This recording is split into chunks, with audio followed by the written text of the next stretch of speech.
बाबा आदि का जो कारवां है वो सांझ होते होते पहुंचे ब्रज गोकुल में सब, और जैसे ही हल्ला पड़ा नंद बाबा आदि आ गए। यशोदा ने भी सुना तो पागलों की तरह माखन मिश्री का कटोरा लिए भागी है।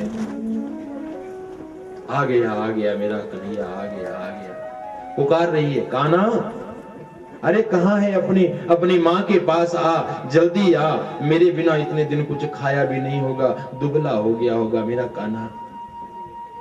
कान्हा कान्हा पुकार रही है, लेकिन कान्हा तो जब आते वो रथ में होते। देख रही है यशोदा, देख रहे हैं ब्रज के वासी, एक एक रथ से उतर रहे हैं बारी बारी, लेकिन कन्हैया के कहीं दर्शन नहीं हुए। अंत में नंद बाबा को उतारा है, वो भी दो चार ग्वालों ने पकड़ करके। ऐसा लगता है नंद बाबा जन्म जन्म के रोगी हो। भागी भागी यशोदा गई और पूछ रही है, कहाँ है मेरी आंखों का तारा, मेरा नीलमणि, मेरे बुढ़ापे का सहारा? अजी आप कुछ कहते क्यों नहीं? आपकी ऐसी दशा क्यों है? क्या हुआ आपको? फुट फुट के रो पड़े नंद बाबा। जब कन्हैया के बारे में मां यशोदा ने पूछा, कहने लगे, यशोदे भूल जा उसको, बस इतना समझ ले हम कौवे हैं, कौवे। आज तक कोयल के बच्चे को अपना समझ के पालते रहे, आज चला गया अपने असली माँ बाप के पास, और तेरी मेरी किस्मत में कां कां करके रोना बाकी रह गया जीवन भर का। आपने यदि सुना हो, ये कोयल जो होती है ना, ये बड़ा चालाक पक्षी है। जब अंडे देने की बारी आती है तो कौवे के घोंसले में जाके अंडे दे देती है। अब उन अंडों की सुरक्षा करना, बच्चा निकलेगा जब तक वो पंख हिलाने उड़ने लायक नहीं हो जाता, उसका पालन पोषण करना, वो कौवे कौवी का जिम्मा हो जाता है। कोयल अपने बच्चों को कभी नहीं पालती, कौवा पालता है। बच्चा थोड़ा बड़ा होता है तो कोयल के पास चला जाता है। यही संकेत किया नंद बाबा ने कि तेरी मेरी किस्मत में उम्र भर का रोना बाकी रह गया, हम कौवे हैं, कौवे हैं।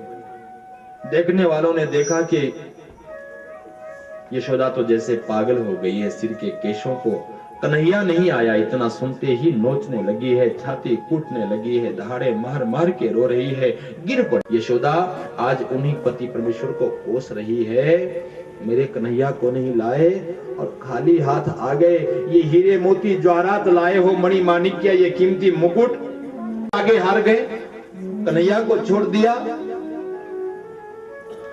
धिक्कार है तुम्हारी समझ को, तुम्हारी इस धन दौलत को, मेरे नीलमणि को छोड़ दिया।